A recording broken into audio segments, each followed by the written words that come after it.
Respect isn't handed out like a pamphlet, it's earned through the quiet strength of your actions, the unshakable calm of your decisions, and the way you carry yourself when life tests you most.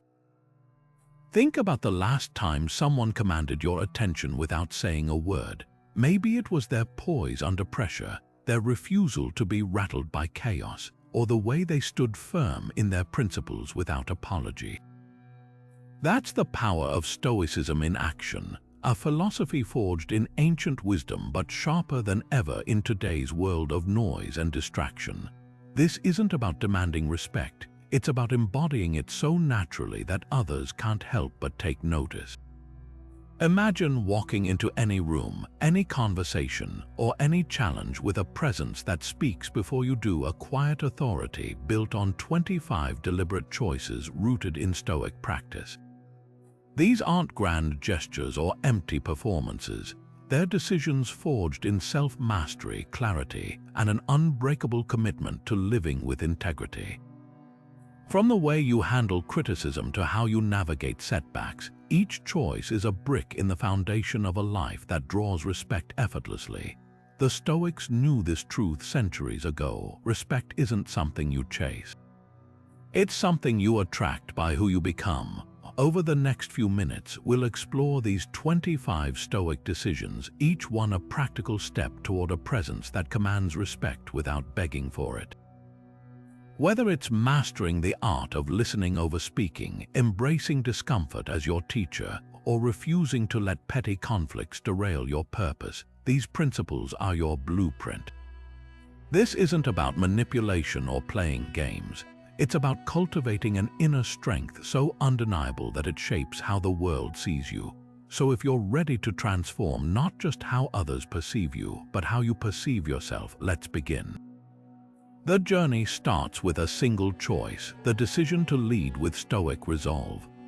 The first decision that instantly draws respect isn't found in chasing applause or temporary highs, it's in the quiet resolve to place virtue above pleasure every single time. Marcus Aurelius, the philosopher-emperor who ruled Rome at its peak, didn't build his legacy on indulgence or shortcuts. He wrote in his private journals about the daily choice to uphold integrity, even when no one was watching. That's the essence of this Stoic principle. Respect flourishes when people witness you choosing what's right over what's easy, especially when the stakes are high. Think about a leader you admire deeply. Chances are their reputation wasn't built on convenience or self-serving decisions, but on moments when they sacrificed comfort for character. History is full of these turning points. Take the ancient story of Cincinnatus, a Roman farmer who was handed absolute power to save his city from invasion. When the crisis passed, he could have clung to that authority. No one would have blamed him. Instead, he walked away, returning to his plow without demanding rewards or recognition. That single act of humility and duty echoed for centuries, proving that respect isn't earned by what you take, but by what you willingly give up. Fast forward to modern times, a CEO who turns down a lucrative deal because it compromises ethics, or a parent who models patience and fairness even when exhausted. These choices might seem small in the moment, but they compound into an unshakable reputation. The Stoics weren't against joy or comfort. They simply recognized that chasing them at the cost of your principles is a hollow trade. Imagine two co-workers, one who cuts corners to look good in meetings and another who speaks truth even when it's unpopular. Over time, who do you trust? Who do you rely on when things get difficult? That's the power of virtue in action. It's not about being perfect, it's about being consistent. Every time you choose honesty over deception, accountability over excuses, or generosity over selfishness, you're not just acting, you're declaring who you are. And that's what people remember. This decision isn't glamorous. It won't always win you popularity contests. But when you prioritize moral clarity over momentary gratification, something shifts. People start seeing you as someone who can't be bought, swayed, or broken. That's the kind of respect that outlasts trends, titles, and temporary success. It's the respect that lingers in the silence after you leave the room, the unspoken acknowledgement that here was a person who knew their worth and lived by it.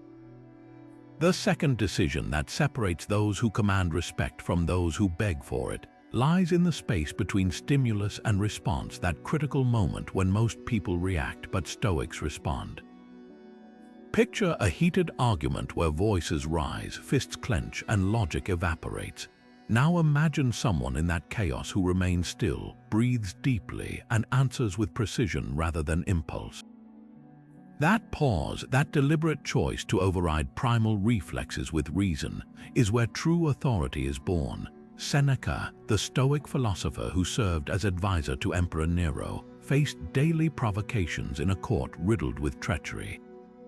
His survival depended on mastering one skill, never letting his enemies see him rattled. He wrote that anger is temporary insanity, and the person who governs their emotions governs the room. History remembers leaders who embodied this principle with striking clarity. Take George Washington during the American Revolution, when rival officers circulated letters mocking his leadership. Lesser men might have erupted, fueling division when unity was vital. Instead, Washington waited. He studied the grievances, addressed them with measured words, and ultimately strengthened his command by proving he wouldn't be baited into pettiness. Contrast that with modern public figures who torpedo their credibility with impulsive tweets or emotional outbursts. The pattern is universal. Reactive people appear volatile and untrustworthy, while those who respond with intention radiate stability. This isn't about suppressing emotions, it's about channeling them wisely. The Stoics practiced what they called the discipline of assent, training themselves to question initial impressions before accepting them as truth.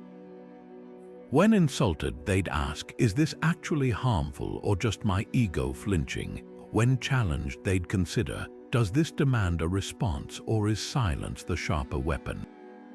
Epictetus, born a slave, faced humiliation daily yet taught that no one can degrade you without your consent.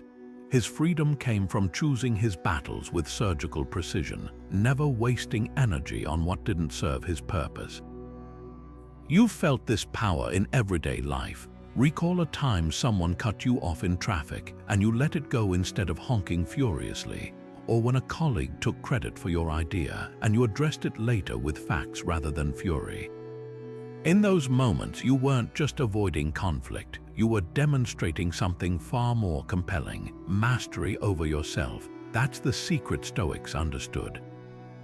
Respect isn't seized in grand proclamations, it's collected quietly, one disciplined choice at a time.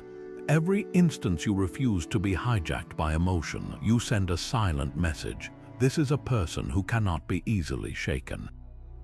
And in a world of hair-trigger reactions, that quality stands out like a lighthouse in a storm.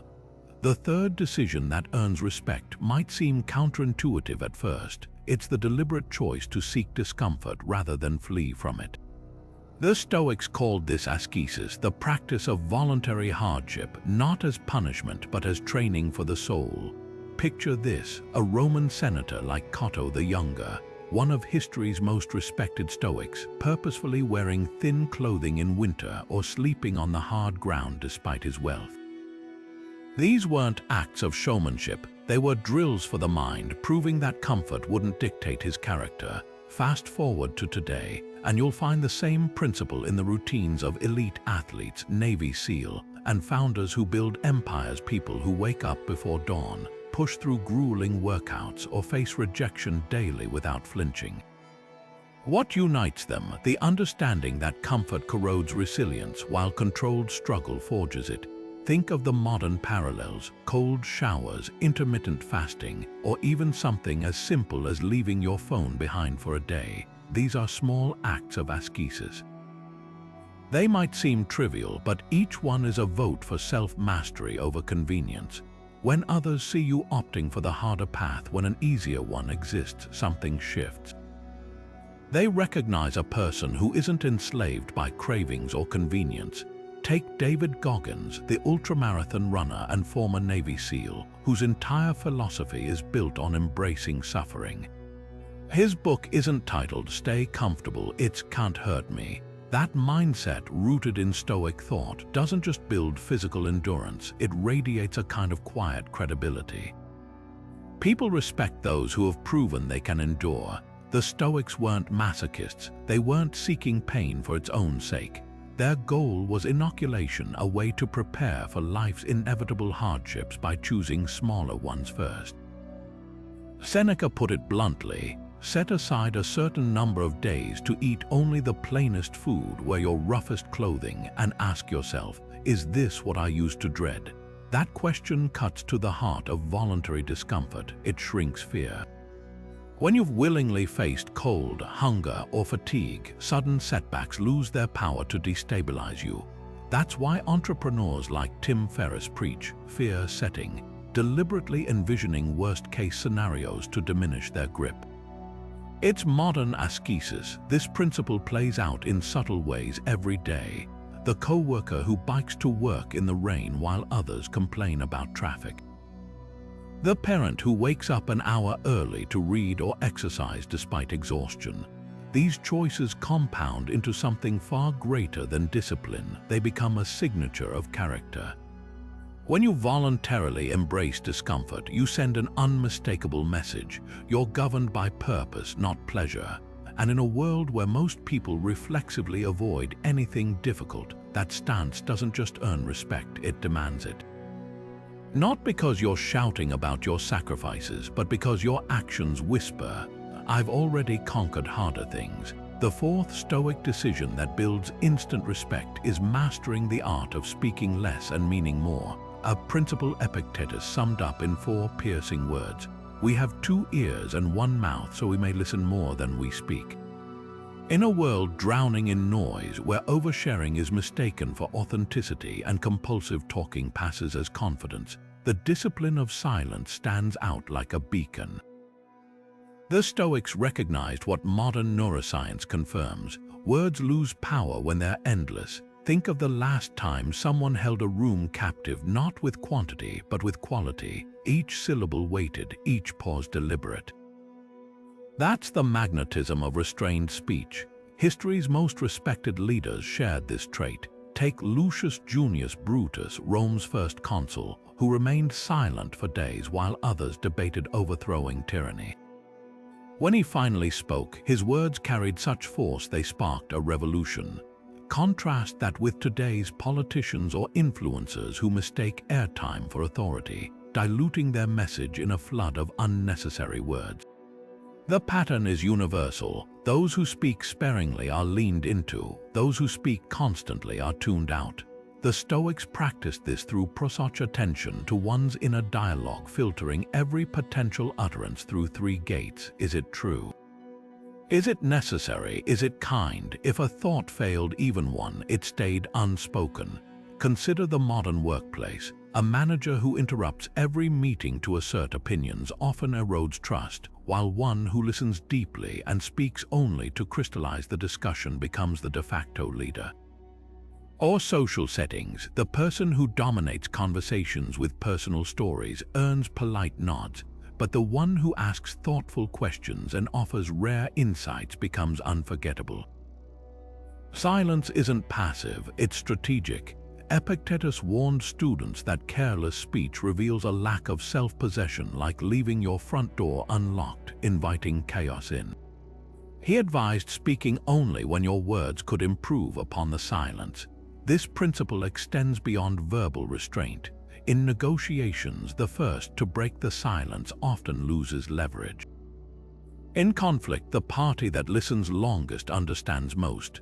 Even in storytelling, the most impactful tales thrive on economy. Think Hemingway's 6-word story, "For sale, baby shoes never worn." The Stoics would argue that brevity isn't just stylistic, it's ethical. Wasting others' time with unfiltered speech disrespects their attention, while precision honors it.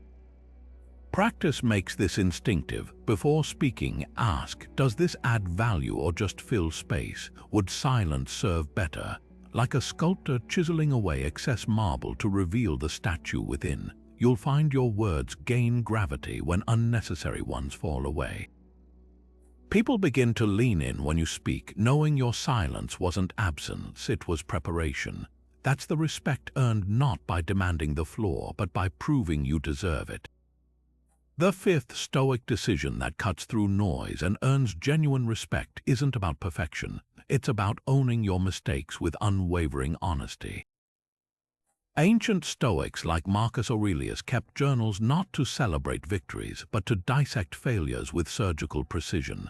He wrote, "When you've done wrong, admit it immediately." That radical transparency wasn't weakness, it was armor, because when you refuse to hide behind excuses, you strip others of the power to use your errors against you. History's most revered leaders understood this. Take General Robert E. Lee after the disastrous Pickett's charge at Gettysburg. While his officers blamed everything from faulty intelligence to tired troops, Lee rode out alone and told his shattered army, "All this has been my fault." That moment didn't diminish him, it cemented his soldiers' loyalty. They knew a leader who wouldn't shift blame, wouldn't betray them either. Modern examples abound. When Johnson & Johnson faced the Tylenol poisoning crisis in the 1980s, CEO James Burke didn't hedge. He pulled 31 million bottles off shelves immediately, costing the company over $100 million but saving lives and trust. Contrast that with executives who bury scandals in legal jargon or blame market conditions for poor decisions. The difference isn't just moral, it's mathematical. Research from the Harvard Business Review shows teams follow leaders who admit faults 20% more willingly than those who don't. Why? Because accountability signals security. People relax around those who have proven they won't throw others under the bus when plans collapse. The Stoic approach to failure hinges on amor fati, loving fate. Not just accepting what happens, but embracing it as material for growth. When Seneca lost his entire fortune and nearly his life under Emperor Claudius, he didn't rant about injustice. He wrote, "Misfortune becomes good fortune to those who endure it with grace." That mindset transforms setbacks into credibility. Imagine two colleagues, one who papers over missteps with circumstances beyond my control, and another who says, "I misjudged this, here's how I'll fix it." Who would you trust with next quarter's project? Whose advice would you seek when stakes are high? This principle thrives in personal relationships too. A parent who apologizes to their child for losing temper models strength, not shame. A friend who says, "I spoke harshly, that was unfair," deepens connection through vulnerability. The Stoics distinguished between guilt, useless self-flagellation, and responsibility, empowering course correction. The former paralyzes, the latter builds respect brick by brick. Every time you say, "I was wrong," without caveats, you're not admitting defeat. You're demonstrating something far rarer in our age of curated personas, the courage to be fully human. And that's a trait no title, wealth, or charm can counterfeit. The sixth Stoic decision that separates those who command respect from those who chase it is rooted in a simple but radical shift.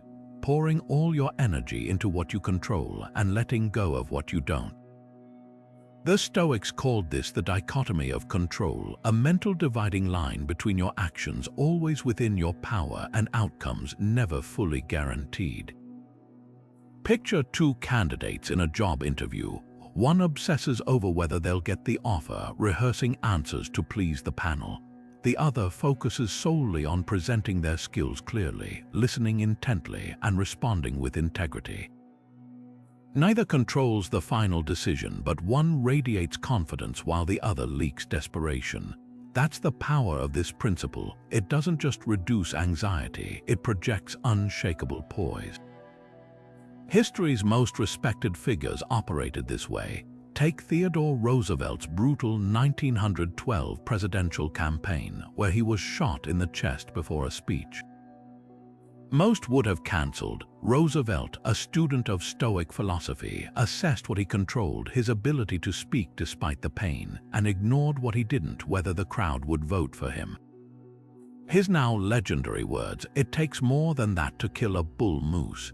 He spoke for 90 minutes, blood seeping into his shirt, never once pleading for sympathy or votes. That focus on action over outcome didn't just earn respect, it defined his legacy. Modern life bombards us with fake control likes on posts, stock market swings, others' opinions. The Stoics saw this trap centuries ago. Epictetus, born into slavery, taught that freedom comes from internalizing one truth: some things are up to us and some are not.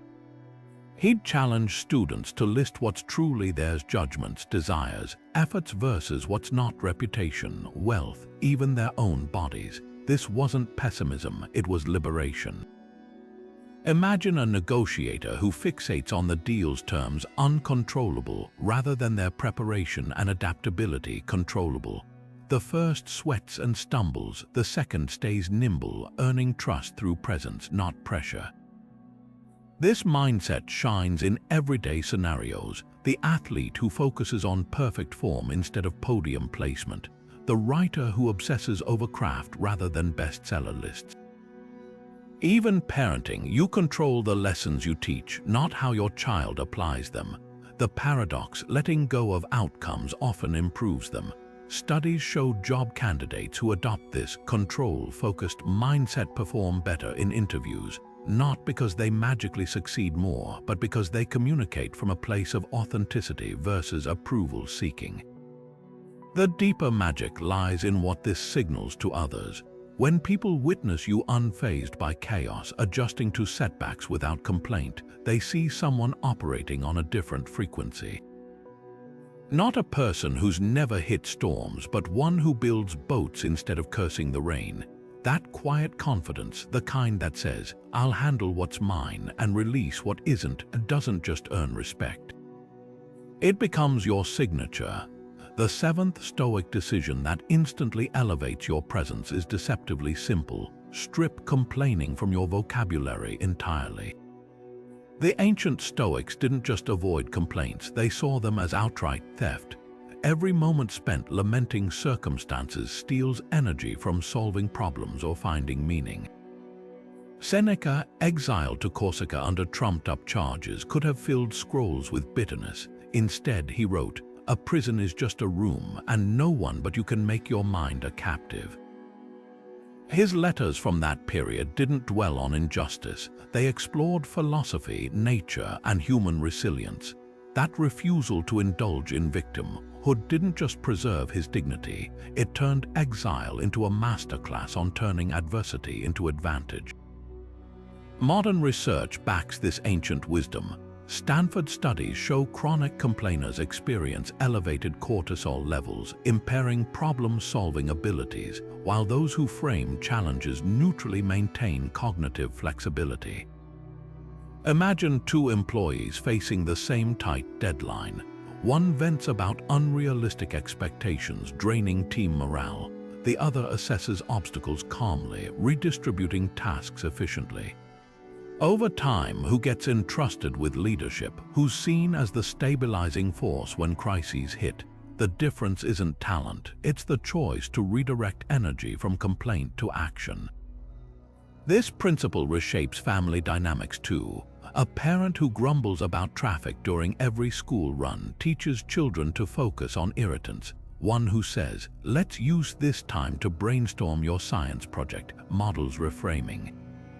The Stoics called this premeditatio malorum, preparing for discomforts so they lose their power to surprise or derail you. Epictetus, who limped from a leg broken during slavery, joked that his crutch simply gave him an arm workout. That humor wasn't deflection, it was defiance against suffering's right to dominate his attention. Complaining often masquerades as connection. "Ugh, this weather," or "my boss is the worst," feel like social glue. But Stoics recognized these as counterfeit bonds. Real connection comes from shared purpose, not shared grievances. Next time you're tempted to vent, ask, "Does this move me closer to a solution or deeper into the problem?" The answer separates those who amplify distress from those who dissolve it. History's most admired figures mastered this not by avoiding pain, but by refusing to let pain dictate their narrative. When Mandela emerged from 27 years in prison, he spoke of reconciliation, not revenge. Astronaut Chris Hadfield trained for space by practicing every malfunction without uttering, "This isn't fair." Their quiet endurance didn't erase hardship, it transcended it. That's the ultimate power of this Stoic decision. When people witness you meeting turbulence without commentary, they don't just respect you, they start believing they too can weather their storms. The eighth Stoic decision that reshapes how others perceive you begins where most people refuse to look the certainty of your own death. Memento mori, Latin for remember you must die, wasn't some morbid obsession for the Stoics, it was their sharpest tool for cutting through life's illusions. Picture Marcus Aurelius, the most powerful man in Rome, writing in his private journal, "You could leave life right now. Let that determine what you do, say, and think." That awareness that today could be your final act doesn't breed fear when wielded correctly. It forges an almost magnetic authenticity, because when you stop pretending time is infinite, every interaction becomes intentional, every word carries weight, and people notice. Steve Jobs exemplified this modern Stoic practice. After his pancreatic cancer diagnosis, the Apple founder told Stanford's graduating class, "Remembering that I'll be dead soon is the most important tool I've ever encountered to help me make the big choices in life." That speech wasn't just memorable for its eloquence, it resonated because death awareness strips away pretense. Jobs wasn't just building computers, he was imprinting his limited days onto the world with purpose. Contrast that with those who operate as if they'll live forever, procrastinating dreams, tolerating toxic relationships, or staying silent when they should speak. Memento mori doesn't darken life, it electrifies it. The Stoics practiced this through visceral rituals. Roman generals celebrating triumphs had slaves whisper in their ears, "Look behind you. Remember you are mortal." Philosophers like Seneca kept skulls on their desks not as decorations but as compasses. He wrote, "It's not that we have so little time, but that we waste so much of it." This mindset creates an unexpected social alchemy. When you stop fearing time's limits, you stop seeking approval to fill the void. That shift from "will they like me?" to "is this worthy of my fleeting life?" changes how you carry yourself, and people respond to that unshakable clarity. Modern applications abound. Author Tim Urban's Life Calendar illustrates our weeks as tiny boxes, about 4,000 if you reach 80. Filling them intentionally transforms how we approach careers, love, even petty arguments. The soldier who writes, "just in case," letters to loved ones before deployment isn't preparing for death. She's clarifying what makes life precious. Even Silicon Valley's "fail fast" mantra echoes Stoic death awareness. If time is limited, perfectionism is the real enemy. This practice doesn't demand dramatic gestures. It's in the small choices, ending draining friendships instead of "someday" excuses, starting that project now, not when things settle down, telling someone they matter today, not at some hypothetical funeral. Mortality's mirror reflects our truest priorities, and when others see you living by that reflection, they don't just respect you, they lean in, desperate to learn how you silenced life's background noise to hear its essential melody. That's the irony. Embracing death isn't about endings. It's about making every remaining moment vibrate with meaning and leaving a presence so vivid others feel its echo long after you're gone. The ninth Stoic decision that quietly commands respect isn't about seeking approval or dodging criticism. It's about becoming utterly indifferent to both. Marcus Aurelius, ruler of the Roman Empire, wrote in his private meditations, "It never ceases to amaze me. We all love ourselves more than other people, but care more about their opinion than our own." That paradox lies at the heart of this principle. The Stoics didn't advocate ignoring feedback or living in arrogance. They preached something far more subversive, valuing your own moral compass so deeply that others' applause or scorn simply can't alter your course. Picture a public figure who remains unshaken whether the headlines crown them a hero or vilify them as a villain. That's not apathy, it's the ultimate form of self-possession. History's most revered minds embodied this. Consider Diogenes, the philosopher who lived in a barrel and mocked Alexander the Great. When the conqueror offered him anything he desired, Diogenes simply replied, "Step aside, you're blocking my sunlight." The anecdote isn't just about cheekiness, it's a masterclass in valuing inner truth over external validation. Fast forward to modern icons like Marie Curie, who shrugged off both the Nobel Prize glory and the sexism of her era with equal detachment. Her notebooks still radiate radioactivity today, a fitting metaphor for how focus on purpose outlasts fleeting opinions. This doesn't mean Stoics were emotionless robots. Seneca praised gratitude for genuine praise but warned against becoming addicted to the clapping. He likened the chase for approval to drinking seawater. The more you consume, the thirstier you become. Modern psychology confirms this. Studies show social media likes trigger dopamine hits akin to gambling, conditioning users to crave constant reinforcement. The Stoic alternative: treat praise like perfume, pleasant to smell but dangerous to drink. Practical applications abound. In workplaces, the employee who works diligently regardless of quarterly praise becomes indispensable. In creative fields, artists who create for the work itself, not trends or algorithms, build lasting legacies. Even parenting, children raised with intrinsic motivation, "I'm proud of how hard you worked," versus extrinsic, "you're so smart," develop deeper resilience. The key lies in distinguishing constructive feedback which sharpens you from mere noise which only distracts. Marcus Aurelius offered a litmus test. If someone can prove me wrong, I'll gladly change. But if their criticism stems from ignorance or malice, why should their words hold weight over my own reasoning? That discernment, knowing when to adjust and when to stand firm, is the mark of someone who doesn't just demand respect but renders the very concept irrelevant. Because when your worth isn't for sale, no one can bid on it. The 10th Stoic decision that magnetizes respect isn't found in stirring speeches or empty promises. It's etched into the quiet consistency of your daily actions. The Stoics called this docendo discimus. By teaching, we learn. But their version of teaching had no lecterns or slogans. It was lived philosophy in motion. Take Cato the Younger, the Roman senator whose very presence shamed corruption without a word. When officials offered bribes, he didn't rant about morality. He simply refused day after day until his silent defiance became legend. Plutarch wrote that thieves would abandon stolen goods if they realized they'd taken from Cato, not because he threatened punishment, but because his reputation for integrity was its own deterrent. That's the power of this principle. When your behavior becomes your creed, people don't just listen, they emulate. This wasn't unique to ancient Rome. George Washington's leadership during the American Revolution leaned heavily on Stoic principles. While other generals demanded loyalty through punishments or grandstanding, Washington earned it by sharing his soldiers' hardships, sleeping in frozen trenches, eating meager rations, refusing a salary when funds ran low. His officers didn't follow him because of titles. They followed because they saw him endure what they endured.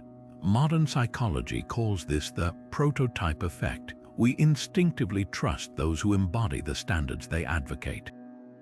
A CEO who takes pay cuts during layoffs commands more loyalty than one preaching team sacrifice from a private jet. The Stoics took this further with the concept of sympatheia, the interconnectedness of all things. Your conduct doesn't just affect you, it ripples outward, setting invisible benchmarks for others. Epictetus, teaching in a threadbare cloak, told wealthy students, "You don't need more possessions, you need less desire." But his real lesson wasn't the words, it was the man who spoke them, content without luxury. Today, we see this in educators who stay late to help struggling students, or nurses who treat each patient with dignity despite burnout. Their actions aren't just tasks, they're silent sermons on what excellence looks like. This decision thrives in mundane moments. The parent who puts their phone away during dinner, teaching presence without lecturing about screen time. The coworker who admits ignorance in a meeting, making psychological safety tangible.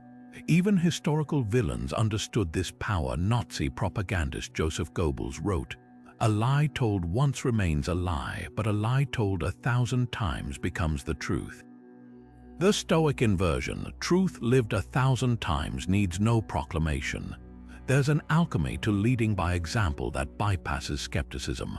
When people witness you choosing principle over convenience, not once but habitually, their respect isn't given, it's compelled. Not because you demanded it, but because you rendered doubt irrelevant. That's the ultimate test of this Stoic decision, when your life becomes the argument and every action votes for the person you claim to be. The 11th Stoic decision that reshapes how the world perceives you lies in two simple words most people never think to add: fate permitting. The Stoics called this the reserve clause, a mental footnote to every plan, every ambition, every assumption about how the future will unfold. Picture a Roman merchant setting sail for trade routes, whispering, "If the gods will it," before leaving port, or Marcus Aurelius penning in his journal, "Tomorrow, fate permitting, I will rise early and work."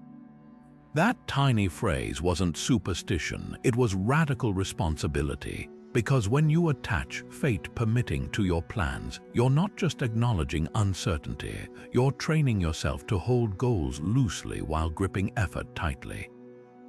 Modern goal-setting culture misses this wisdom entirely.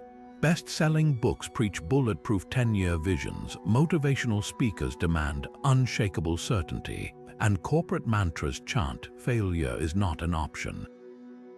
The Stoics would call this not confidence, but hubris and arrogance that ignores life's inherent unpredictability. Contrast two entrepreneurs, one obsessively attached to a 5-year growth chart, the other equally driven but mentally prepared for market crashes, illness, or paradigm shifts. When crisis inevitably strikes, the first shatters under the weight of broken expectations, while the second adapts without losing purpose because their commitment was never to a specific outcome, but to principled action regardless of circumstances. This practice thrives in elite performance spaces where variables abound. Surgeons say, "We'll remove the tumor, barring complications." Firefighters prepare evacuation plans with assuming wind conditions hold. Even NASA Apollo missions included thousands of contingency protocols, not as pessimism, but as respect for the universe's complexity. The Stoics took this further, making it a mindset rather than just a tactic. Epictetus, who taught while chained to a pillar in his early life, told students, "Do not seek for events to happen as you wish, but wish for events to happen as they do."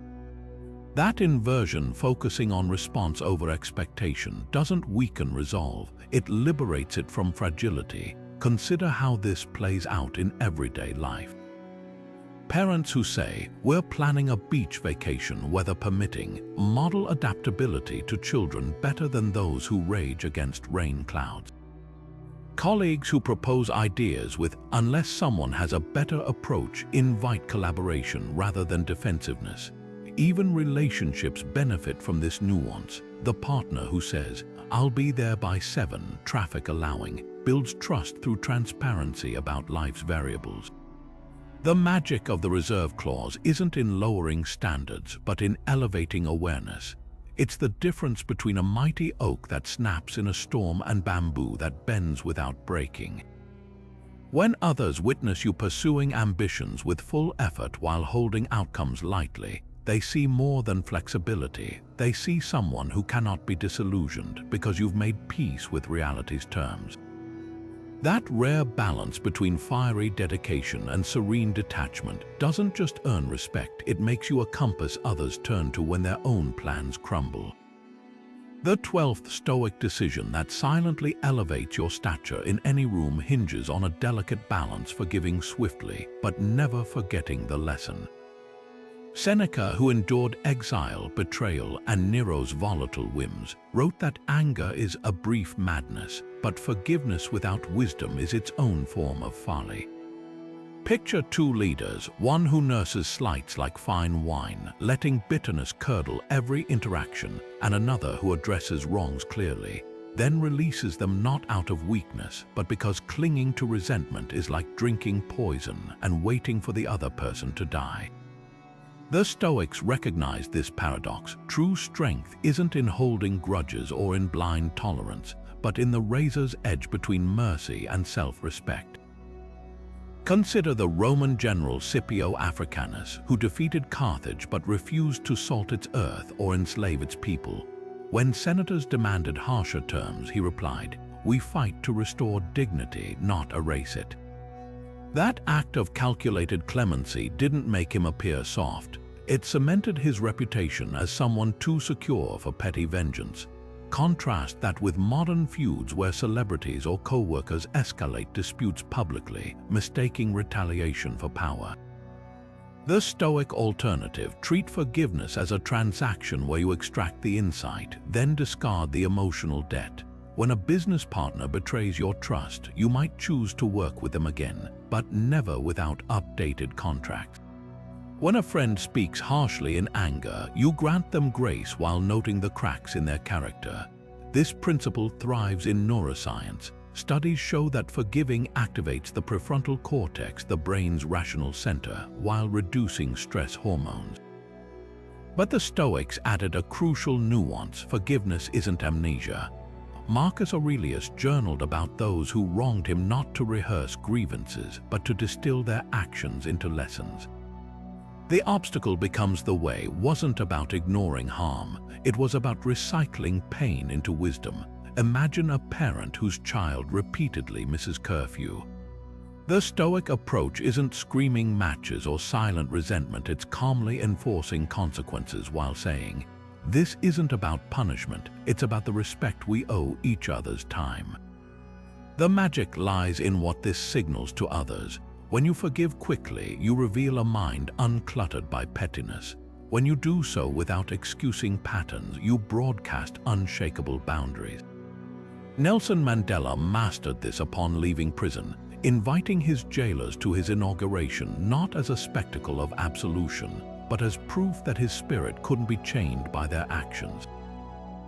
That's the alchemy of Stoic forgiveness. It transforms wounds into armor, not by pretending they don't exist, but by refusing to let them dictate your humanity.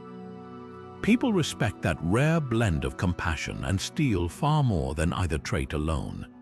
The 13th Stoic decision that broadcasts self-respect without uttering a word lives in your wardrobe, not in expensive labels or fleeting trends, but in the deliberate choice to dress with purpose rather than vanity. Musonius Rufus, the Stoic teacher who dared to argue that philosophy wasn't just for elites but for cobblers and farmers too, spent as much time critiquing Roman fashion excess as he did debating ethics. He saw clothing not as mere fabric but as a manifesto. We should wear what requires no explanation, invites no distraction, and serves its function without apology. That might sound austere until you realize modern icons from Steve Jobs' black turtlenecks to Michelle Obama's streamlined sheath dresses follow the same principle. Their attire doesn't scream for attention, but it never goes unnoticed. This isn't about frugality for its own sake. The Stoics recognize that what we drape over our bodies telegraphs priorities to the world before we speak. Consider how a judge's robe commands courtroom respect not despite its simplicity, but because of it, or how chefs' whites signal professionalism more effectively than flashy outfits ever could. The common thread: intentional reduction, not accidental scarcity. Modern minimalist pioneers like Matilda Cole, the art director who wore the same white shirt and black trousers to work for 3 years, didn't sacrifice style. They liberated mental bandwidth from daily decisions, redirecting that energy toward meaningful work. Cole's experiment echoes Seneca's advice. When you're no longer distracted by surfaces, you start seeing depths. Musonius took this further, linking attire to moral character. He mocked men who spent hours arranging elaborate togas while neglecting their integrity, asking, "Can a well-dressed soul hide in a poorly tended mind?" That question cuts through centuries to today's influencer culture, where curated aesthetics often mask hollow substance. Contrast that with figures like Einstein, whose rumpled sweaters became symbols of a mind too occupied with cosmic mysteries to fuss over buttons. Or wartime Churchill, whose siren suits one-piece garments designed for speed during air raids blended practicality with unshakable resolve. Their clothing choices weren't careless, they were declarations of what truly mattered. The psychology behind this is revealing. Princeton researchers found we assess credibility within milliseconds, and clothing heavily influences those snap judgments. But here's the twist: the most trusted appearances aren't the most expensive or trendy, they're the most congruent. A teacher in a crisp blazer reads as prepared, a craftsman in stained overalls reads as experienced. The Stoic edge lies in aligning your exterior with your purpose so seamlessly that your attire becomes invisible, letting your actions speak louder. That's why minimalist icons like Japanese designer Yohji Yamamoto create clothes that only look good on someone who's forgotten they're wearing them, the ultimate Stoic wardrobe. Practical application starts with asking, does this outfit serve my day's mission or distract from it? A lawyer might choose a tailored suit not to impress but to remove doubts about competence. A yoga instructor's athleisure isn't vanity, it's readiness to demonstrate poses. Even children grasp this instinctively. Note how a firefighter's uniform silences a noisy classroom simply by entering. The magic happens when you treat clothing not as costume, but as armor for your role, functional, unpretentious, and quietly powerful. That's the Stoic secret Musonius knew. When your dress needs no explanation, your character gets all the attention. The 14th Stoic decision that transforms how others perceive you requires nothing more than the discipline to truly listen, before speaking. Epictetus, the former slave-turned-philosopher, drilled this into his students with characteristic bluntness. Nature gave us one tongue but two ears so we may hear twice as much as we speak. But this wasn't just about manners, it was about harnessing a form of quiet power. Modern neuroscience reveals why this works. When you listen deeply, you activate the speaker's prefrontal cortex, making them feel understood and subconsciously elevating your status as someone worthy of trust. Think of the last time someone made you feel truly heard, not just waiting for their turn to talk, but absorbing your words with full attention. That rare experience doesn't just build connection, it builds respect on a neurological level. History's most revered leaders mastered this art. Benjamin Franklin, a student of Stoic principles, credited his political success not to eloquence but to a simple habit: I will not speak dogmatically, but rather say, I imagine or it appears to me. By framing ideas as open-ended questions, he invited collaboration while subtly demonstrating intellectual humility. Contrast this with modern workplaces where meetings devolve into verbal jousting matches. The person who listens attentively and speaks last often emerges as the de facto leader. Research from the Harvard Business Review confirms this. Executives rated as good listeners are perceived as 20% more competent than their more vocal peers, even when their actual expertise is equal. The Stoics took this further with a practice called prosach, attention to the present moment. When Epictetus advised, don't just listen with your ears but with your whole body, he was prescribing radical presence. Ancient Athenian courts embodied this principle. Jurors voted using small bronze ballots dropped into urns, a system designed to prevent grandstanding and enforce focused listening. Today, therapists employ similar techniques through reflective listening, where paraphrasing a client's words deepens understanding. But you don't need a degree to apply this. Simply pausing 3 seconds before responding in conversations signals thoughtfulness rather than reactivity. Real-world applications abound. A negotiator who lets the other side talk first uncovers hidden priorities. A doctor who listens 90 seconds without interrupting makes patients feel valued. Even social media algorithms reward those who engage meaningfully. Comments that reference specific points in a post generate more replies than generic reactions. The magic lies in what this communicates. Respect for others' perspectives doesn't diminish your own, it contextualizes it. Epictetus warned of the trap in thinking silence means passivity. It's not what happens to you, but how you interpret it that matters. Active listening is interpretation in motion, a way to distill wisdom from every interaction. When people notice you absorbing their words like fertile soil rather than deflecting them like concrete, they don't just feel heard, they start seeing you as someone who understands the weight of words. And in a world drowning in noise, that's a form of respect no title can confer. The 15th Stoic decision that separates those who inspire from those who drain lies in a radical refusal to never cast yourself as the victim, no matter how brutal the circumstances. Admiral James Stockdale, shot down over Vietnam and held prisoner for 7 years in the infamous Hanoi Hilton, didn't just survive torture and isolation.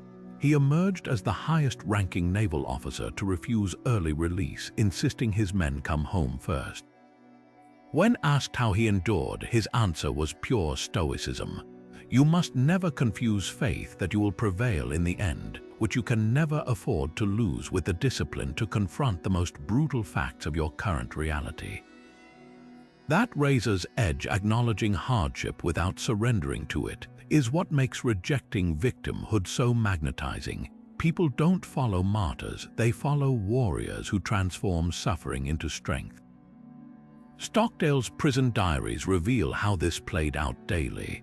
While other POWs crumbled under the narrative of "why me?", he and his Stoic-trained comrades focused on what they controlled: tap codes to communicate, covert resistance, even memorizing epic poems to keep their minds sharp. Their captors expected broken men. What they got were unbroken spirits who turned isolation into a masterclass in moral leadership. The lesson: victimhood is a story we tell ourselves, and the moment we change that story, we change our power. Modern psychology confirms this. Studies on post-traumatic growth show that survivors who frame adversity as a challenge rather than a curse develop resilience that inspires others. This principle thrives far beyond prison walls. Consider the entrepreneur who loses everything in a recession but rebuilds without blaming market forces. Or the single parent working 2 jobs who tells their child, "We're not poor, we're in training for resilience." These aren't platitudes, they're psychological armor. The Stoics called this the art of reframing, and it's why Marcus Aurelius wrote, "The obstacle is the way," not as poetic consolation, but as tactical instruction. When a rival general spread rumors about his incompetence, Aurelius didn't waste energy on denials. He doubled troop training drills, turning slander into motivation. His legions didn't rally behind him because he whined about unfairness. They fought harder because he showed them how to convert poison into fuel. The magic lies in what this signals to others. Teams instinctively trust leaders who take ownership during crises over those who seek scapegoats. Friends confide in those who reflect strength back to them rather than amplifying despair. Even in relationships, partners who say, "This hurt me, but here's how we grow from it," build deeper bonds than those stuck in blame loops. Stockdale's fellow prisoners later admitted his unshakable stance gave them permission to endure, not because he minimized their suffering, but because he proved it could be endured. Rejecting victimhood doesn't mean ignoring pain. It means refusing to let pain define you. When the world watches someone rise after being knocked down, not with defiant slogans, but with quiet determination, they don't just see survival. They see a living manual for turning trials into triumphs, and that's a story people will always choose to follow. The 16th Stoic decision that cements respect isn't about grand gestures or charismatic speeches. It's about the unglamorous, unwavering commitment to keep your word, no matter how small the promise. Zeno, the founder of Stoicism, taught that honesty wasn't just a virtue but the foundation of all virtues, because without it, trust collapses like a house built on sand. Ancient merchants didn't shake hands over deals. They swore oaths to Zeus, not because they feared divine punishment, but because their reputation hinged on being seen as people whose yes meant yes and whose no meant no. Fast forward to today's Silicon Valley, where tech giants like IBM and Google use promise contracts, written agreements where employees pledge specific deliverables with clear consequences for failure. These aren't legal documents so much as Stoic exercises in accountability, proving that millennia later, trust still runs on the currency of kept promises. Consider the contrast between two neighbors. One promises to water your plants while you're away but forgets, offering a breezy, "oops, got busy." The other shows up at 6:15 every morning like clockwork, even texting photos of your thriving ferns. Neither act is heroic, but one reveals a character you'd trust with your house keys or your startup investment. The Stoics called this synkatathesis, the practice of aligning your commitments with your actions so tightly that your word becomes your bond. Marcus Aurelius wrote, "Waste no time arguing what a good person should be one."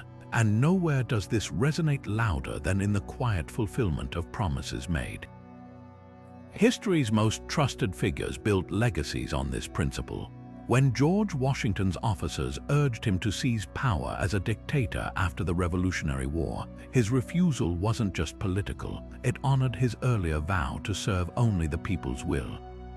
Contrast that with modern CEOs who tout mission statements while cutting corners behind closed doors. The difference isn't scale, it's integrity stretched over time. Psychologists call this the credibility gap, the chasm between what people say and do. Bridge that gap consistently, and you build something far more valuable than likability, reliability. Practical applications abound. A parent who follows through on weekend park trips despite fatigue teaches children the weight of words.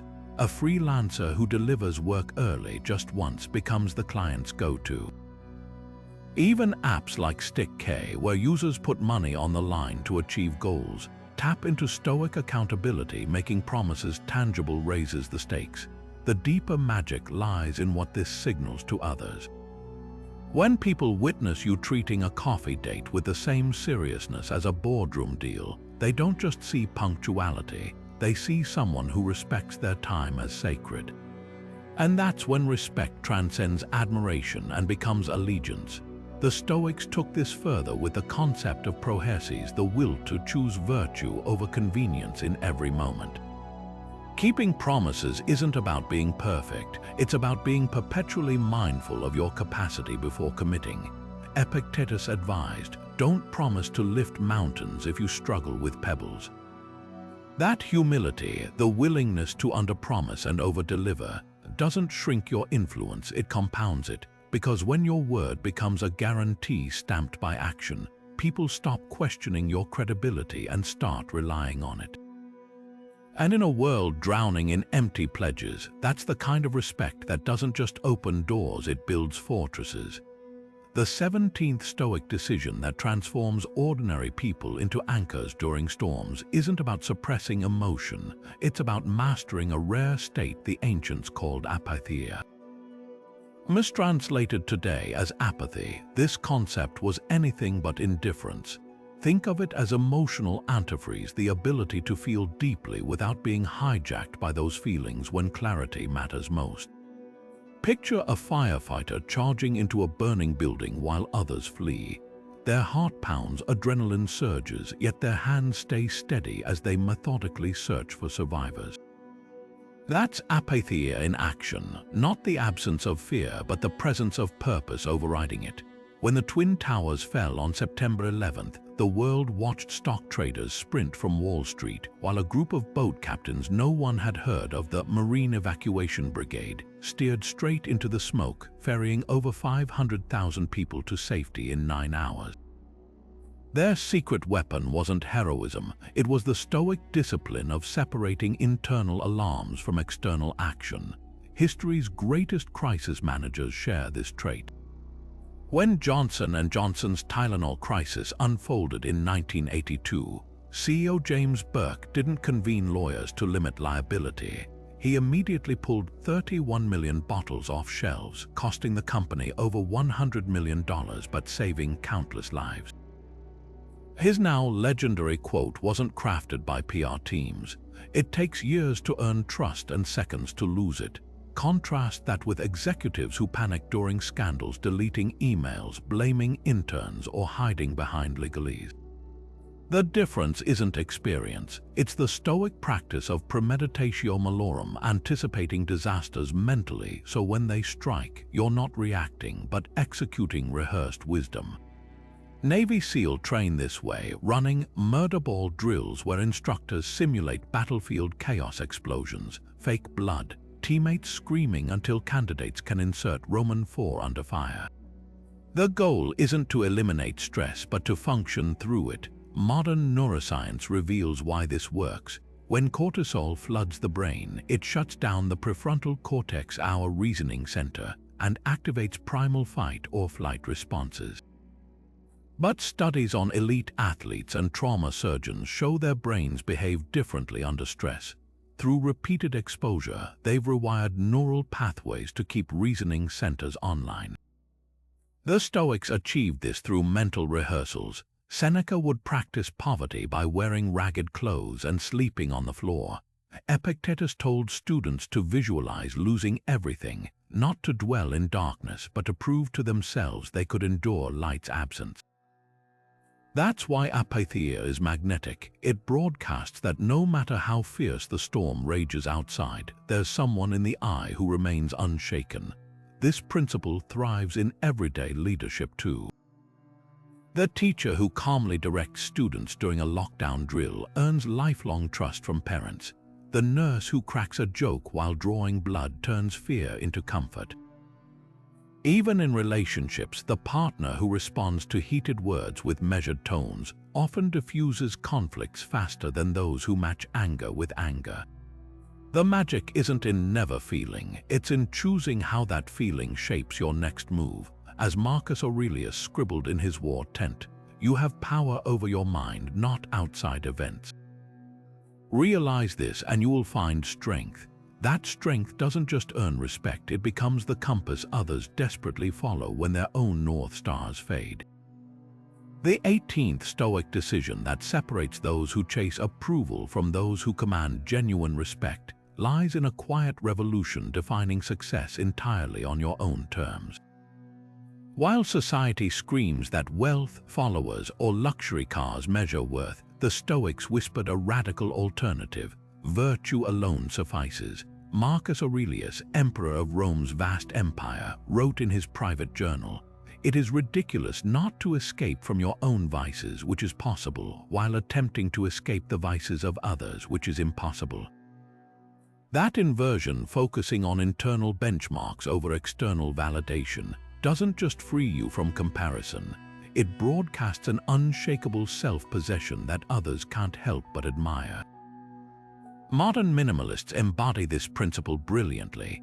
Take Joshua Fields Milburn of the Minimalists, who walked away from a six-figure corporate career to live with fewer than 100 possessions. His TED talk didn't preach deprivation. It revealed how shedding societal expectations let him rediscover creativity and connection. Or Ikigai author Hector Garcia, who studies Okinawan centenarians, people who measure success in daily purpose rather than retirement accounts. Their lifestyles aren't rejections of ambition, they're redefinitions of it, mirroring the Stoic belief that true wealth is needing little. This philosophy reshapes careers too. Consider Basecamp founder Jason Fried, who built a billion-dollar tech company without venture capital, Silicon Valley hype, or even an office. His metric: sustainable creativity and team well-being over explosive growth. Contrast that with startups chasing unicorn status while burning out employees. The former radiates a calm confidence, the latter reeks of desperation for external validation. The Stoic edge here is subtle but profound. When your success criteria are internal, no market crash or failed product can destabilize your sense of worth. The magic lies in what this signals to others: A parent who measures parenting by their child's kindness rather than Ivy League acceptances inspires different values. An artist who creates for the joy of expression rather than gallery shows cultivates a different presence. Even fitness transforms when the goal shifts from six-pack abs to feeling strong at 80. These aren't consolation prizes, they're conscious rebellions against borrowed definitions. Marcus Aurelius offered the ultimate litmus test. Ask yourself at every moment, is this necessary? That question doesn't just prune clutter from your home, it strips away societal scripts clinging to your psyche. When people witness you living by self-authored standards with quiet conviction, they don't just respect you, they start questioning their own borrowed metrics. And in a world starving for authenticity, that's the kind of influence no algorithm can quantify. The 19th Stoic decision that quietly elevates your standing in any circle isn't about grand gestures, it's about the deliberate choice to let gossip dissolve the moment it reaches your ears. Marcus Aurelius, who ruled an empire rife with court intrigue, wrote scathingly about busybody talk in his private journals, calling it a kind of rust that eats away at your time and humanity. He wasn't just criticizing idle chatter, he was pinpointing how gossip corrodes both the speaker and the listener's moral compass. Modern psychology confirms this. Studies from the University of California show workplaces where gossip flourishes suffer a 23% drop in trust, while teams that abstain report higher collaboration and creativity. But the Stoic objection runs deeper than productivity metrics. When you refuse to traffic in rumors, you're not just avoiding pettiness, you're broadcasting that your attention is reserved for what truly matters. History's most respected figures often shared this trait. Eleanor Roosevelt, known for her unwavering integrity, had a strict rule. Small minds discuss people, average minds discuss events, great minds discuss ideas. Her salons didn't thrive because of scandal, but because they became safe spaces for substantive dialogue. Contrast that with modern social dynamics where bond over mutual disdain for a coworker or dissecting a celebrity's downfall passes for connection. The Stoics recognized this as a counterfeit intimacy. Relationships built on tearing others down inevitably crumble under their own weight. Epictetus put it bluntly, if someone tried to hand you a bucket of vomit, would you take it? Then why accept the emotional filth of gossip? The practical power of this decision reveals itself in subtle ways. A manager who redirects gossipy lunch conversations to project ideas becomes the team's ethical anchor. A friend who changes the subject when others start speculating about someone's divorce earns unspoken trust. Even in families, the sibling who refuses to engage in parental favoritism narratives shifts the entire dynamic. Research from Baylor University found that individuals perceived as non-gossips are 28% more likely to be entrusted with confidential information, proof that silence isn't just virtuous, it's strategic. Marcus Aurelius offered a litmus test. Ask yourself, would the person I'm speaking about be comfortable hearing this? That question doesn't just filter malice, it reveals how often gossip masquerades as concern. Did you hear about Sarah's promotion? I'm just worried she's not ready. Sounds empathetic but carries the same destructive DNA, the Stoic alternative. Praise publicly, critique privately, and never let someone's absence become an invitation to dissection. The ripple effects are profound. When colleagues notice you won't indulge in hallway character assassinations, they start bringing you their best ideas instead of their worst rumors. Friends confide in you because they know their secrets won't become currency. And over time, you become the rare person whose words carry weight because you've proven they'll never be wasted on what doesn't deserve attention. That's the paradox of avoiding gossip. By refusing to participate in tearing others down, you unconsciously build yourself up. And in a world starved for authenticity, that kind of integrity doesn't just earn respect, it becomes your fingerprint. The 20th Stoic decision that carves respect from raw courage doesn't ask you to eliminate fear, it demands you act in spite of it. The Stoics drew a razor-sharp line between emotion and action, understanding that bravery isn't the absence of trembling knees but the will to move forward while your knees still shake. Take the legendary Spartan king Agesilaus, who led battles with a pronounced limp from birth defects. When advisors suggested he hide his weakness, he retorted, "Then I'd never prove that excellence needs no crutches." His troops didn't follow him because he appeared invincible. They revered him because he demonstrated daily that fear and disability were no match for resolve. That's the heart of this principle. Respect gravitates toward those who acknowledge their terror but refuse to let it dictate their steps. Modern neuroscience reveals why this works. When you act despite fear, you trigger a cascade of dopamine and endorphins that gradually rewrite your brain's threat responses. Navy SEAL call this stress inoculation, exposing themselves to controlled horrors until their bodies learn that panic is optional. Public speakers experience it too. The first time you address a crowd, your voice might quaver, but by the 100th speech, the same physiological arousal signals excitement rather than threat. The Stoics achieved this through premeditatio malorum, mentally rehearsing worst-case scenarios until their emotional charge faded. Seneca would visualize losing his wealth, his status, even his life, not to dwell in gloom, but to prove to himself he could endure those losses and still choose virtue. Consider the transformative power of this in everyday life. A junior employee voicing a contrarian idea in a boardroom full of executives. A single parent enrolling in night classes while juggling 2 jobs. Even something as simple as apologizing when pride screams to stay silent. These aren't fearless acts, they're courageous ones, and that distinction matters. Fearlessness can be reckless, courage is fear transformed into fuel.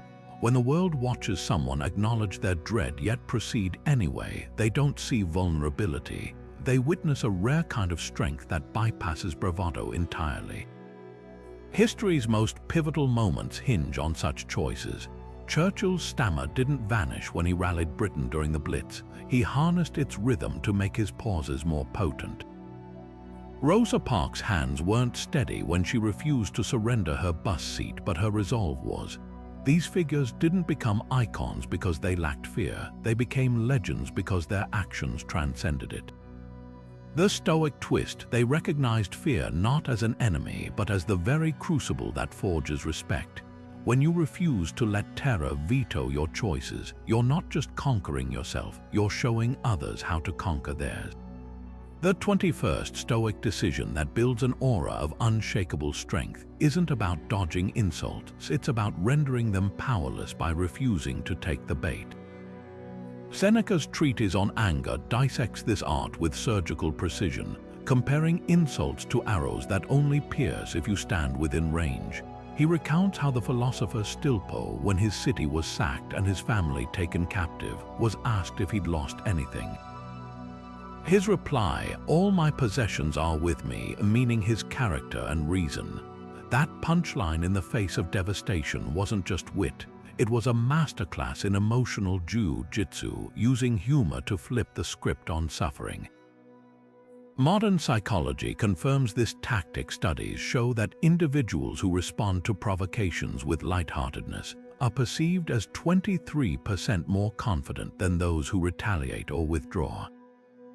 Comedy legends harness this principle daily. When a heckler yelled at Groucho Marx, "Your jokes are so old, I heard them in the womb," he fired back, "No wonder you came out screaming."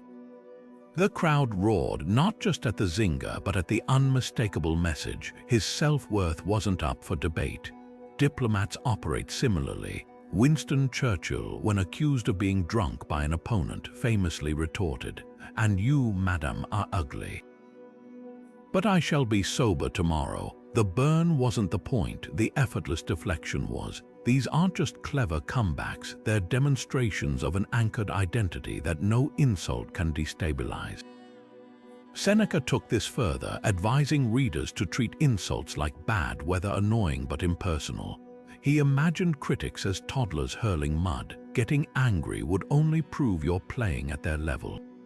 Modern neuroscience backs this. When we react violently to slights, our brains release cortisol and adrenaline, hijacking rational thought. But when we reframe attacks as absurd or irrelevant, we activate the prefrontal cortex, maintaining control. Picture two colleagues, one fumes when excluded from a meeting while another shrugs. Guess I saved 90 minutes to actually work. Over time, who seems more composed under fire? The magic lies in preparation. The Stoics practiced premeditatio malorum, anticipating insults to drain their sting. Imagine your boss calls your proposal amateurish. Pre-rehearsed responses might include, "I'll revise it until it's unmistakably professional," or "Good thing I'm still learning, imagine how sharp I'll be next year." These aren't passive concessions, they're graceful reclaimings of narrative control. History's most resilient figures did this instinctively.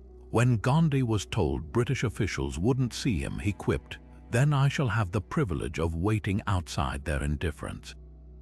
This isn't about suppressing hurt or pretending words don't wound. It's about recognizing that offense isn't taken, it's given, and you hold the receipt.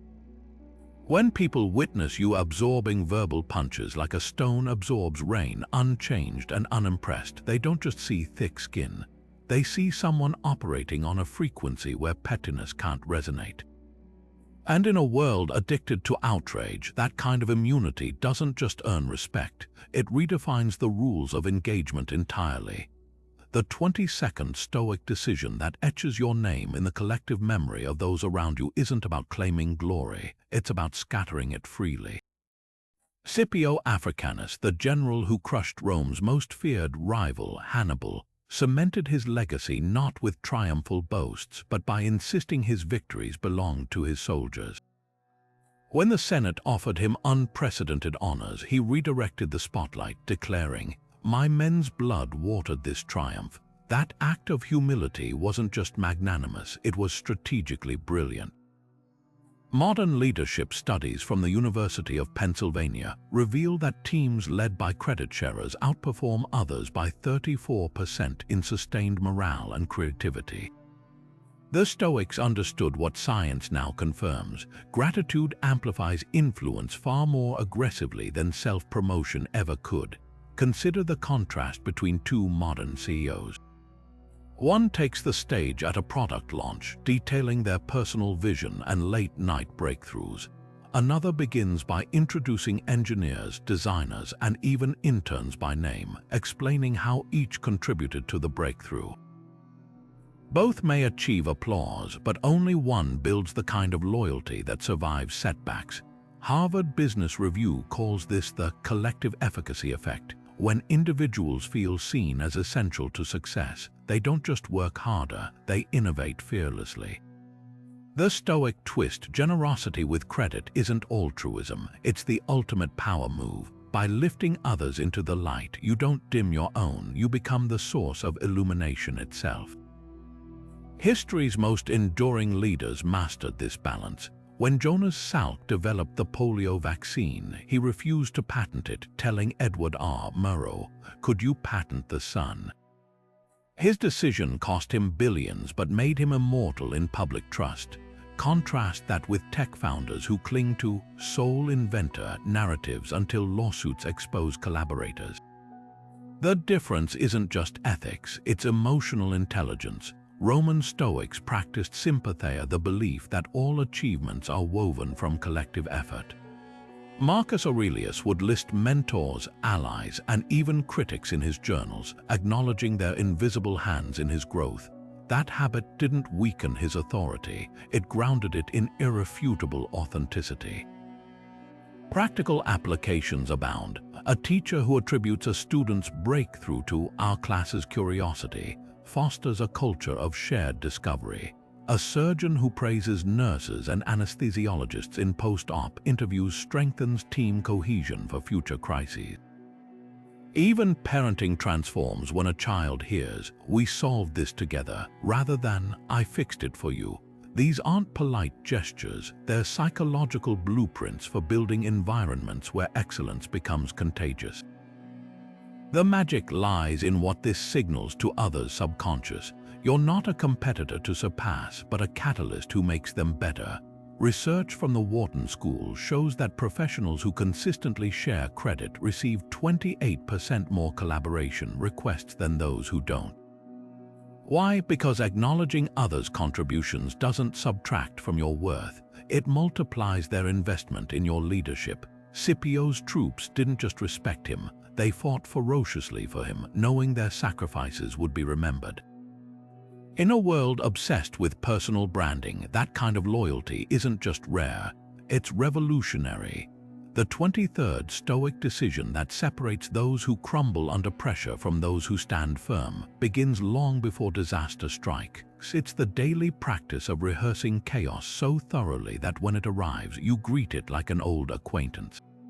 The Stoics called this premeditatio malorum, the premeditation of evils, and modern disaster preparedness experts live by its principles without knowing its ancient name. Picture a fire chief conducting surprise drills at 3 a.m., a surgeon mentally mapping emergency procedures before the first incision, or a cybersecurity expert running simulated hacks on their own systems. What looks like paranoia to outsiders is actually profound respect for life's unpredictability, and that respect radiates as quiet confidence to everyone around them. Consider how world-class pilots train. They spend countless hours in flight simulators facing engine failures, microbursts, and bird strikes, not because they expect disaster, but because readiness transforms panic into muscle memory. Chesley Sullenberger's miraculous Hudson River landing wasn't luck. It was the culmination of decades visualizing what-if scenarios. After the crash, investigators found his heart rate never exceeded 80 beats per minute. That eerie calm under fire didn't just save lives, it became the gold standard for crisis leadership. FEMA studies reveal similar patterns. Households with basic emergency plans experience 40% less panic during actual disasters, and their members instinctively become anchors for unprepared neighbors. The Stoics took this further by applying it to emotional and social catastrophes. Seneca would deliberately imagine his children's deaths, his wealth evaporating, his reputation destroyed, not to invite misery, but to inoculate himself against their paralyzing shock if they occurred. Modern psychologists call this stress inoculation therapy, now used to prepare soldiers, first responders, and even public speakers. By mentally walking through worst-case scenarios, you extract their fangs before they can bite. Imagine two co-workers passed over for promotion. One spirals into bitterness, blindsided by the rejection, while the other, who'd visualized this possibility, pivots within hours to updating their resume and networking. Both feel disappointment, but one navigates it with a steadiness that commands respect. Practical applications abound. Disaster expert Neil Strauss, author of the Disaster Preparedness Handbook, advises keeping go bags not just with flashlights and water, but with digital backups of essential documents and offline copies of survival manuals. Corporations now run Red Team, exercises where ethical hackers expose vulnerabilities before criminals do. Even parents practicing fire drills with children are engaging in Stoic premeditatio, transforming potential trauma into manageable routine. The magic happens when others witness this preparation. A CEO who calmly announces, "We've stress-tested for this exact supply chain disruption," doesn't just reassure stakeholders, they reveal a mind trained to outthink chaos. Marcus Aurelius captured the paradox perfectly. The art of living is more like wrestling than dancing because it requires standing firm against sudden and unexpected attacks. When you've mentally rehearsed losing your job, your health, or even your dearest relationships, you don't wait for fate to test you. You've already sat across from her at the table and studied her moves. That's why disaster-prepared individuals become gravitational centers in crises. Their readiness isn't just practical, it's philosophical proof that while you can't control the storm, you can always choose to be the calm within it. And nothing earns respect faster than proving you've already survived tomorrow's disaster in your mind and emerged unbroken. The 24th Stoic decision that reveals true mastery over oneself lies in the deliberate refusal to seek revenge, not out of weakness, but from the unshakable understanding that retaliation is a poison you prepare for someone else but drink yourself. Seneca, who endured betrayal from both students and his own pupil Nero, wrote, "The best revenge is not to be like your enemy."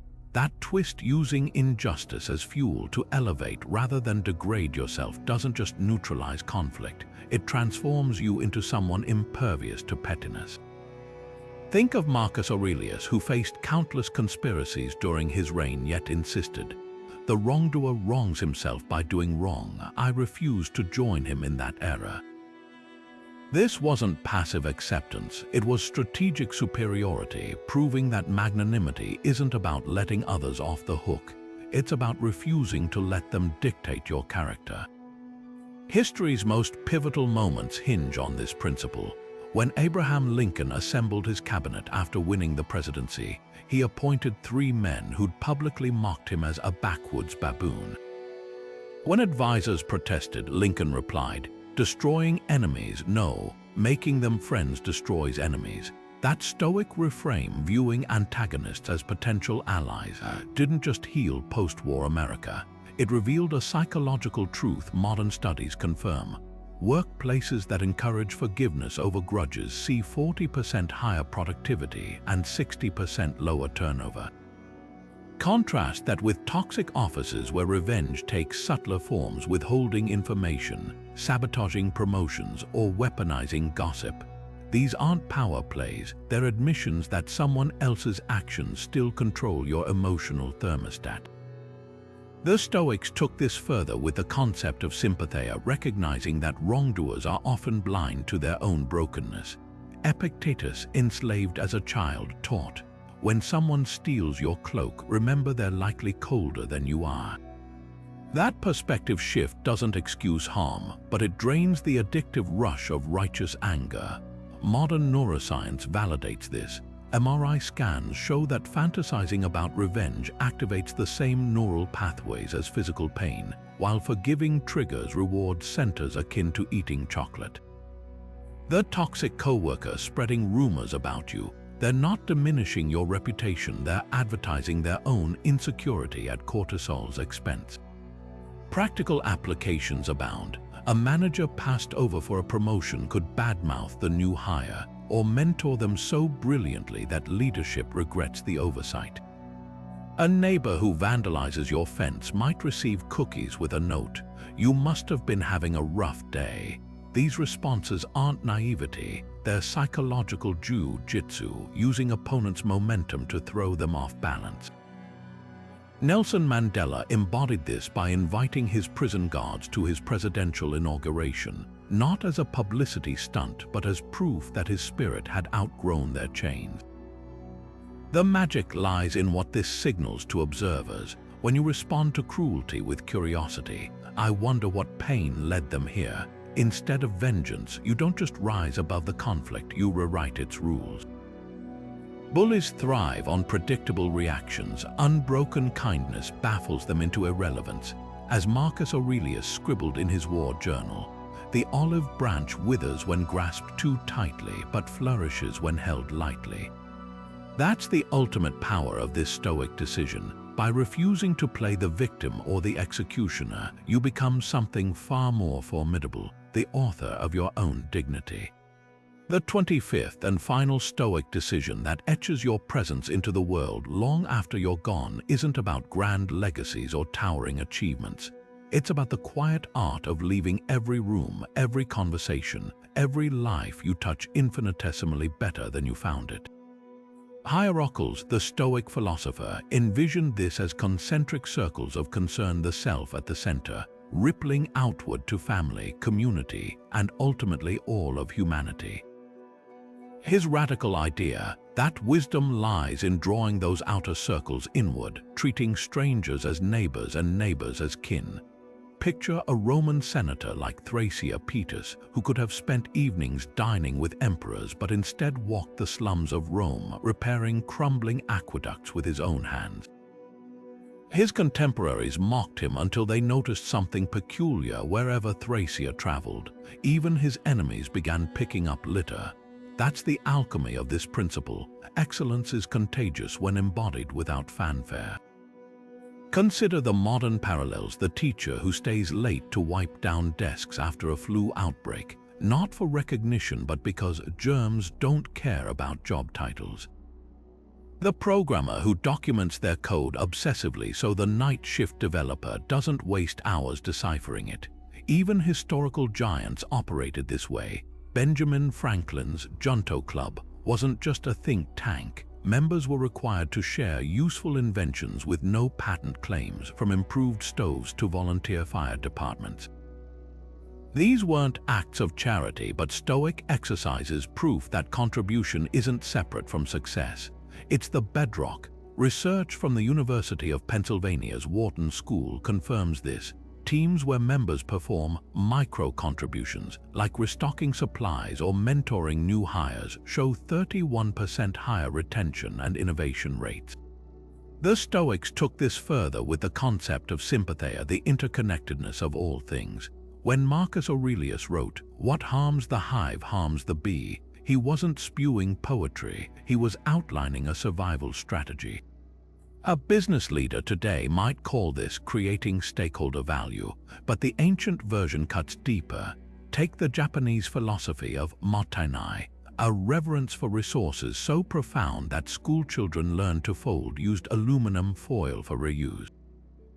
Or the Navajo hajo, where every action is measured by whether it creates harmony or discord. These aren't cultural quirks, they're time-tested blueprints for enduring impact. Practical applications hide in plain sight. The urban host who leaves a handwritten guide to neighborhood gems shifts a transaction into a memory. The nurse who sanitizes the blood pressure cuff after each use, though no one checks, builds trust through invisible diligence. Even in digital spaces, the developer who comments their code for future teams, or the influencer who promotes smaller creators without charging collab fees. These choices compound like interest in the bank of social capital. You might never see the returns directly, but they shape how the world bends toward your presence. Hierarchical circles manifest most powerfully in liminal spaces, those unobserved moments where character reveals itself. The executive who refills the office coffee pot despite looming deadlines. The teenager picking up trash at the park when no one's watching. Epictetus, born into slavery, knew this intimately. No great thing is created suddenly, any more than a bunch of grapes or a fig. If you tell me you desire a fig, I answer that there must be time. Let it first blossom, then bear fruit, then ripen. Your legacy won't be built in the single dramatic gesture, but in the 1,000 small choices to tend the garden even when you won't taste the harvest. When you exit a room having smoothed its edges, whether by straightening chairs, offering unasked for help, or simply leaving silence where you could have left gossip, you're not just practicing manners. You're engraving your philosophy onto the world's surface, one invisible act at a time. And centuries later, when historians puzzle over why certain societies flourished while others collapsed, they'll find the answer written in the dust of daily kindnesses, the fingerprints of those who understood that to be remembered is fleeting, but to be woven into the fabric of things, that's eternal. These 25 Stoic decisions aren't just a checklist, they're the unseen architecture behind a presence that commands respect without demanding it. From choosing virtue over convenience to mastering the art of listening beyond words, each one is a thread in the tapestry of unshakable character. Think of them as mental disciplines disguised as simple choices, like the Roman general who trained in full armor so battle would feel lighter, or the musician who practices scales until their fingers move without thought. What makes them so potent isn't their complexity, but their consistency. A single act of integrity might go unnoticed, but stack them over months and years, and they become the foundation of a reputation that precedes you. History's most respected figures didn't achieve influence by chasing it. They embodied these principles until respect became inevitable. Consider how Lincoln's honesty, forged through decades of returning excess change to customers as a shopkeeper, later defined his presidency. Or how Mandela's refusal to indulge bitterness during imprisonment turned him into a global symbol of dignity. These weren't grand gestures performed for applause. They were private decisions made daily until they became instinct. The magic lies in the cumulative effect, like water carving stone, not through force but through persistent flow. Now, this isn't about transforming overnight. The Stoics' new mastery is a practice, not a destination. Start with one decision that resonates most, perhaps the discipline of speaking less or the courage to embrace discomfort. Test it for a week. Notice how it shifts your interactions, your self-regard, even the way others lean in when you enter a room, then layer in another. This is how you build what the ancients called hexis, a way of being so ingrained it feels like second nature. Your challenge today isn't to adopt all 25 at once, but to choose one and wear it like armor. Will it be pausing before reacting to provocation, owning your mistakes without flinching, or maybe simply deleting that complaint hovering on your tongue? The moment you commit to even a single practice, you're no longer consuming wisdom, you're living it, and that's when respect stops being something you seek and becomes something you attract effortlessly. So tell me, which Stoic decision will you wield first? Drop it in the comments below, and let's see how these ancient tools shape modern lives. Remember, Rome wasn't built in a day, but every stone placed with intention still stands 2,000 years later. Your legacy starts with today's choice.